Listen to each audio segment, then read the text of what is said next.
大家好，我好耐冇做講廣東話嘅 post， 同埋中秋節快樂。至今呢，我唔可以做咁多嘅 post 呢，因為我好忙啦。點解我好忙？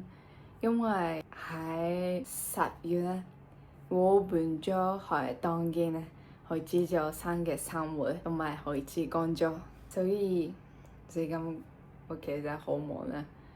我真係鍾意依家嘅係東京嘅生活，不過我仲有好多 cultural difference，例如呢口音嘅問題啊，因為我用關西嘅諧音，不過喺其他嘅地方呢，佢哋有佢哋嘅口音啦。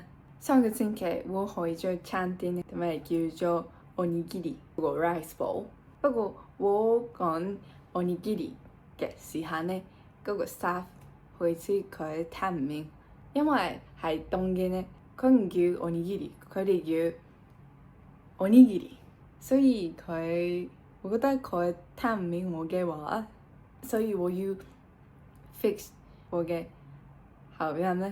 我都鍾意學日本嘅文化同埋日本嘅其他嘅口音啦。不過呢，東京有好多人同埋好多機會，所以我真係期待可以識好多新嘅人同埋機會啊！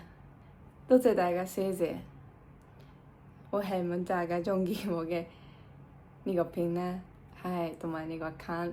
中秋節快樂，拜拜。